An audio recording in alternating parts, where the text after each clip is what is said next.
크림반도에서 무언가 심각하게 잘못되고 있습니다. 푸틴은 크림반도의 안정과 번영을 약속했지만 2025년에 크림반도 주민들은 서로에게서 휘발유를 훔치고 있습니다. 크림반도의 200만 명이 넘는 시민들 중 절반 이상의 주유소가 휘발유가 완전히 떨어졌습니다. 이제 주민들은 녹슨 깡통을 들고 주유소 앞에서 몇 시간, 때로는 며칠씩 기다립니다. 그럼에도 불구하고 그들은 종종 연료 없이 분노와 무력감에 사로잡혀 집으로 돌아가야 합니다. 야알타 같은 관광 도시에서 소셜미디어에 유포되는 이미지들은 사람들이 밤에 거리로 나와 서로의 차에서 휘발유를 훔치는 모습을 보여줍니다. 이것은 소련 붕괴보다 더 나쁜 장면입니다. 초강 대국이자 석유 대국이라고 주장하는 나라가 이제 기본 필수품인 휘발유로 인해 사회 질서의 붕괴에 직면하고 있으며 사람들은 생존을 위해 밤에 훔쳐야 하는 상황입니다. 이것은 전쟁이 가져온 비참함의 가장 극명한 표현입니다. 이제 자동차를 가진 모든 크림반도 주민들은 연료를 찾기 위한 절박한 사냥에 하루의 상당 부분을 할애해야 합니다. 그러나 휘발유를 찾을 수 있는 몇 안 되는 주유소에서는 가격이 80루블까지 올랐습니다. 이는 최저임금으로 생활하는 대다수 사람들에게는 터무니없는 가격입니다. 다른 선택지가 없어진 상황에서 크렘린은 소련 시대의 배급 카드 시스템을 다시 꺼내 들었습니다. 1인당 20리터로 제한된 배급 모델을 시행했습니다. 그러나 이러한 임시 방편은 위기를 진정시키기보다는 심화시키고 있으며 대중의 분노를 부추기고 있습니다. 운전자들은 텔레그램과 왓츠앱 같은 플랫폼에서 서로 소통하기 위해 특별 그룹을 만들었습니다. 이 그룹에서는 어느 주유소에 탱커가 도착했다거나 여기서 배급 카드로 20리터를 나눠주고 있다는 속삭임이 즉시 퍼집니다. 수백 대의 차량이 즉시 공황 상태로 이 장소들로 몰려듭니다. 그러나 대부분의 경우 이 급한 움직임은 휘발유 없음이라는 문구가 적힌 종이 표지판과 빈 주유기로 끝납니다. 일부 절박한 운전자들은 더 저렴하고 아마도 이용 가능한 연료를 찾기 위해 수백 킬로미터를 인근 지역으로 이동하는 위험을 감수합니다. 그러나 이는 종종 탱크에 남은 연료를 소모하는 것 외에는 아무런 목적도 달성하지 못합니다. 대중교통의 붕괴도 영향 중 하나입니다. 개인 차량이 운행을 멈추면서 모든 부담이 대중교통 시스템에 가해졌지만 이 시스템도 위기의 몫을 받고 있습니다. 도시 미니버스는 승객을 더 태울 수 없을 정도로 가득 차 있습니다. 택시는 터무니없는 요금을 요구하거나 연료 부족으로 운행할 수 없습니다. 사람들은 직장, 병원, 학교에 가기 위해 정류장에서 몇 시간씩 기다립니다. 현대 도시 생활은 19세기 물류 악몽으로 변했습니다. 경제가 정체 상태에 있다고도 할 수 있습니다. 이 위기는 개인뿐만 아니라 전체 경제에 타격을 주고 있습니다. 매두자와 이야기한 한 지역 활동가에 따르면 수확기가 시작되면서 농업 부문이 완전히 멈출 위험에 처해 있습니다. 트랙터, 수확기, 일꾼들을 들판으로 운반하는 픽업 트럭, 이 모든 것이 디젤에 의존하고 있습니다. 연료가 없다는 것은 수확이 없다는 것을 의미합니다. 이는 가까운 미래의 식량 위기의 전조이기도 합니다. 민간 기업들은 제품을 유통하거나 직원들을 출근시킬 수 없어 심각한 손실을 입고 있습니다. 오직 국가기관과 군용 차량만이 그들에게 할당된 특별 연료 쿠폰으로 운영할 수 있어 대중의 분노를 더욱 부채질하고 있습니다. 위기의 규모를 이해하기 위해 가장 먼저 살펴봐야 할 곳은 러시아의 권위 있는 경제신문인 코메르산트가 발표한 데이터입니다. 1만 7천 개의 주유소를 모니터링한 이 보고서에 따르면 크림반도와 세바스토폴의 주유소 중 정확히 50%가 휘발유 판매를 완전히 중단했습니다. 이는 추정이 아니라 발견입니다. 반도에 있는 2개의 주유소 중 하나는 문을 닫거나 펌프를 봉쇄했습니다. 이것은 더 이상 단순한 연료 부족이 아닙니다. 사회 질서의 붕괴입니다. 이 붕괴는 크렘린의 흑해에 대한 오만한 꿈이나 왜곡된 예산 선택 때문이 아닙니다. 반도의 연료 공급망의 완전한 실패 때문입니다. 이것은 크림반도의 모든 연료가 본토 러시아에서 케르치 다리를 통해 또는 위험한 해상 경로로 운반되기 때문입니다. 이 연료는 반도의 여러 지점에 있는 대규모 석유 및 연료 저장 터미널에 저장됩니다. 이 터미널들은 크림반도의 민간 생활과 6만 명 이상의 점령군의 생명선입니다. 지난 1년 동안 우크라이나는 이러한 동맥을 하나씩 차단하기 위한 끈질긴 작전을 수행해왔습니다. 이 캠페인은 2가지 주요 목표가 있었습니다. 첫 번째는 흑해 함대의 중심지인 세바스토폴의 대규모 해양 연료 저장소였습니다. 두 번째는 반도의 민간 연료 수요의 상당 부분이 들어오는 퍼도시아의 석유 터미널이었습니다. 이 두 중심지는 본질적으로 크림반도의 폐였습니다. 그러나 우크라이나는 반복적으로 이 폐를 목표로 삼아 숨을 쉴 수 없게 만들었습니다. 오늘날 크림반도에서 일어나는 일을 보면 이러한 공격의 영향을 충분히 알 수 있으며 이는 단지 시작에 불과합니다. 위기는 크림반도에 국한되지 않습니다. 남부 러시아 전역으로 암처럼 퍼지고 있습니다. 러시아 남부 연방지구, 즉 크림반도를 포함한 지역에서 220개 이상의 주유소, 전체 10.2%가 판매를 중단한 것으로 보고되었습니다. 우크라이나 국가저항센터에 따르면 상황은 크림반도에서 가장 심각합니다. 야당 텔레그램 채널인 크리미안 윈드는 세바스토폴, 반도의 가장 큰 도시에서 휘발유가 완전히 바닥났다고 보도하며 더 나아갑니다. 이 채널에 따르면 2대의 유조선이 주유소에 도착했다는 소식이 퍼지자마자 수마일에 이르는 줄이 즉시 형성되었고 도착한 모든 연료는 몇 시간 만에 소진되었습니다. 이것은 부족이 아닙니다. 이는 사막화입니다. 그러나 크림반도의 점령 행정부는 다른 그림을 제시하려고 합니다. 점령 행정부의 수장인 세르게이 악시오노프는 처음의 상황을 물류적 어려움이라고 설명하며 인위적인 수요를 만들지 말라고 대중에게 경고했습니다. 그러나 위기가 급속히 심화되면서 그는 문제의 원인이 러시아 정유소의 생산 감소에서 비롯되었다라고 인정할 수밖에 없었다. 그럼에도 불구하고 그는 정유소에 대한 우크라이나의 공격에 대해서는 한마디도 언급하지 않았다. 악시오노프가 대중에게 AI-95가 이틀 안에 도착하고 AI-92는 2주 안에 도착할 것이라고 약속했지만 지켜지지 않았습니다. 이 실패는 이미 흔들린 대중의 정부에 대한 신뢰를 심각하게 약화시켰습니다. 2025년 9월 29일에 시행된 소련식 배급 제도는 대중의 이미 약해진 정부에 대한 신뢰를 완전히 파괴하고 위기의 규모를 가장 명확하게 드러냈습니다. 이 시스템은 대규모 암시장의 출현을 초래했습니다. 20리터 휘발유 할당량을 사용하지 않거나 덜 필요한 사람들은 그들의 쿠폰을 암시장에서 공식 가격의 5배 또는 10배에 팔기 시작했습니다. 휘발유는 더 이상 에너지원이 아니라 가장 귀중한 화폐가 되었습니다. 이 상황은 부패한 지역 공무원, 주유소 소유주, 조직범죄단체에게 새로운 부의 기회를 열어주었습니다. 일반 시민들은 이러한 터무니없는 가격을 지불하거나 연료 없이 지내야 하는 선택을 강요받았습니다. 크림반도의 주유소에서의 긴 줄과 대중이 겪는 혼란은 훨씬 더 크고 치명적인 붕괴의 민간인 반영에 불과합니다.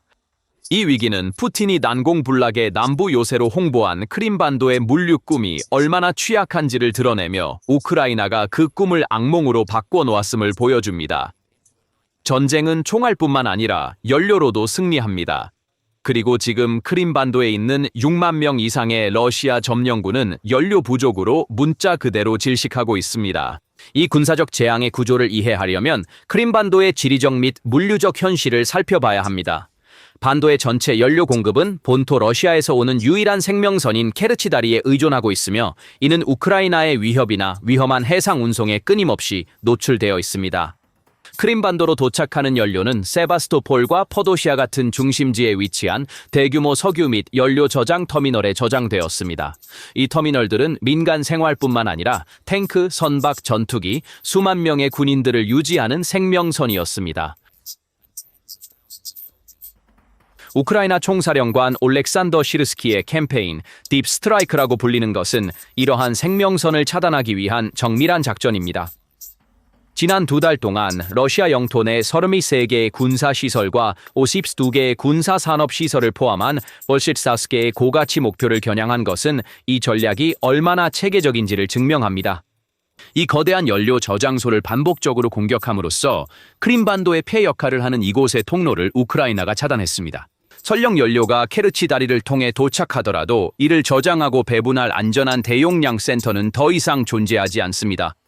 이 상황이 전선에 미치는 영향은 러시아 군대의 완전한 파괴를 의미합니다. 우크라이나 총사령관 시르스키는 이 연료 위기가 총알보다 더 효과적인 무기라고 언급했습니다. 전선에 있는 T-90 탱크는 움직일 디젤이 없으면 100만 달러짜리 금속 더미에 불과합니다. 이는 전선으로 탄환을 발사하는 대포를 운반하는 트럭, 그 트럭을 보호하는 장갑차, 전체 작전을 관리하는 지휘소의 발전기를 멈추게 합니다. 전투기와 헬리콥터는 지속적인 연료 공급 없이는 기지에서 이륙할 수 없습니다. 우크라이나는 단순히 값싼 연료를 차단하여 비싼 러시아 군사 장비를 무력화하고 있습니다. 이는 러시아 군대의 전방 작전 능력을 완전히 고갈시키는 것입니다. 게다가 이 상황은 크림반도에 국한되지 않습니다. 러시아 연방 전역에 빠르게 확산되고 있습니다. 스몰렌스크에서 프리모르예까지, 사라토프에서 상트페테르부르크와 심지어 모스크바까지 40개 이상의 러시아 주에서 연료 위기가 발생했습니다. 러시아 전역의 운전자들이 긴 줄과 상승하는 가격에 고군분투하는 동안 크렘린은 2026년까지 휘발유 수출을 금지하는 해결책을 찾았습니다. 벨라루스에서 긴급 연료를 운송하려는 러시아의 시도조차 스몰렌스크에서 열차가 불에 타 파괴되면서 재앙으로 끝났습니다. 이제 외부의 도움도 오지 않고 있습니다. 러시아 전역에서 모든 주유소의 2.6%가 연료를 완전히 소진했습니다. 처음에는 2.6%가 낮은 비율처럼 보일 수 있습니다. 그러나 주목할 점은 이 수치가 매일 빠르게 증가하고 있으며 러시아는 세계에서 가장 넓은 지리적 범위를 가지고 있다는 것입니다. 다시 말해 2.6%라는 비율은 많은 유럽 국가들의 총 휘발유 수요보다 더 많을 수 있습니다. 크렘린은 국내 시장에 불을 끄기 위해 절박한 조치를 취했습니다. 휘발유와 디젤 수출이 금지되었습니다. 러시아 부총리 알렉산드르 노박은 휘발유 수출 금지가 연말까지 연장될 것이며 디젤 수출에도 부분적인 제한이 가해질 것이라고 발표했습니다. 이 결정은 푸틴의 총이냐 빵이냐 딜레마의 구체적인 결과로 그가 양쪽에서 모두 손해를 보고 있다는 것을 의미합니다. 러시아는 세계 최대 디젤 수출국 중 하나입니다. 연료 수출은 전쟁 기계를 위한 외화 자금 조달의 가장 중요한 원천 중 하나였습니다. 이번 금지 조치로 인해 4분기에 약 240만 톤의 연료가 글로벌 시장에서 빠질 것으로 예상됩니다. 이는 크렘린 예산에 수십억 달러의 구멍을 의미합니다. 2025년 8월까지 러시아의 화석 연료 수출 수익은 이미 3달 연속 감소했습니다. 이 금지 조치로 인해 수익의 급격한 감소는 불가피합니다. 러시아의 조치는 글로벌 에너지 시장에 충격파를 일으켰습니다. 브렌트유 가격은 6월 이후 가장 큰 주간 상승을 기록했습니다. 터키와 같이 러시아 디젤에 크게 의존하는 국가들은 대체 공급자를 찾아야 하며 이는 가격이 최대 10%까지 상승할 수 있습니다. 러시아는 또한 신뢰할 수 있는 에너지 공급자로서의 명성을 망치고 있습니다. 군사적 및 경제적 영향 외에도 블라디미르 푸틴은 또한 상징적인 타격, 푸틴에게 크림반도는 단순히 병합된 땅이 아니라 러시아의 힘, 위신 그리고 조국과의 재통합 서사의 가장 강력한 상징이었다. 크렘린은 반도를 난공불락의 요새, 러시아 세계에 흔들리지 않는 남부 전초기지로 만들겠다고 약속했다. 오늘날 그 요새는 내부에서부터 무너지고 있다. 크렘린은 시민들에게 연료를 제공하는 가장 기본적인 국가 기능조차 수행할 수 없습니다. 2014년에 큰 약속과 함께 해방된 크림반도의 사람들은 이제 러시아 행정부의 무능력으로 인해 차를 운전하거나 일하러 가거나 밭을 갈 수 없습니다. 이 상황은 푸틴이 러시아 국민과 맺은 묵시적 사회 계약을 파기합니다. 정치적 충성을 주면 안정과 번영을 제공하겠다. 크림반도에는 안정도 번영도 남아있지 않습니다. 오직 공포와 혼란만이 있습니다. 이것은 우크라이나의 전략이 크림반도를 물리적으로 고립시키고 러시아와 완전히 단절시키는데 얼마나 성공적이었는지를 보여주는 증거입니다. 연료 위기와 케르치 다리에 대한 지속적인 위협과 결합하여 이 반도는 서서히 사람이 살 수 없는 섬으로 변하고 있습니다. 푸틴의 위신 프로젝트는 수렁에 빠져 있으며 이 실패는 러시아 전역에서 주목받고 있습니다. 수년 동안 크렘린은 러시아 국민의 일상에서 전쟁을 멀리하기 위해 거대한 선전의 벽을 쌓아왔습니다. 전쟁은 우크라이나의 먼 땅에서 벌어지는 특별 군사 작전으로 텔레비전 화면에 제시되었습니다. 그러나 빈 주유소는 이 선전의 벽의 가장 큰 균열입니다. 이제 평범한 러시아 시민들은 전쟁의 대가를 세금뿐만 아니라 일상생활의 구체적인 어려움으로 치르고 있습니다. 모스크바나 상트페테르부르크의 운전자, 크림반도의 농부, 시베리아의 트럭 운전사, 그들 모두 같은 문제에 직면해 있습니다. 이 상황은 필연적으로 질문을 제기합니다. 만약 국가가 자국 시민들의 차에 기름을 넣을 수 없다면 이 전쟁은 무엇을 위한 것인가? 이것은 크렘린에게 가장 위험한 질문입니다. 왜냐하면 이 질문이 전선에 있는 군인들의 사기에 직접적인 영향을 미치기 때문입니다. 자신의 가족이 집에서 연료를 찾을 수 없고 기본적인 필요를 충족할 수 없다는 소식을 듣는 군인은 필연적으로 싸울 동기를 잃게 될 것입니다. 우크라이나는 러시아 정유소뿐만 아니라 전쟁에 대한 러시아 국민의 암묵적인 지지도 폭격하고 있습니다. 전쟁은 이제 전선에서뿐만 아니라 모스크바와 상트페테르부르크의 거리, 주유소의 줄에서도 패배하고 있습니다. 도미노가 쓰러지기 시작했습니다. 크렘린의 가장 큰 약속인 안정성은 빈 주유소에서 사라졌습니다. 푸틴의 크림 요새는 연료 부족으로 무너졌습니다. 그 요새의 잔해 아래에는 단지 병합 프로젝트뿐만 아니라 러시아 전쟁 기계 전체의 미래가 놓여 있습니다. 엔진이 멈췄습니다. 연료가 다 떨어졌습니다. 게임은 끝났습니다. 이 비디오에서 설명된 내용이 연료뿐만 아니라 희망도 사라지고 있다고 생각하게 만든다면 좋아요, 댓글, 구독을 잊지 마세요. 여러분의 의견은 저희에게 중요합니다. 다음 영상에서 만나요. 잘 지내세요.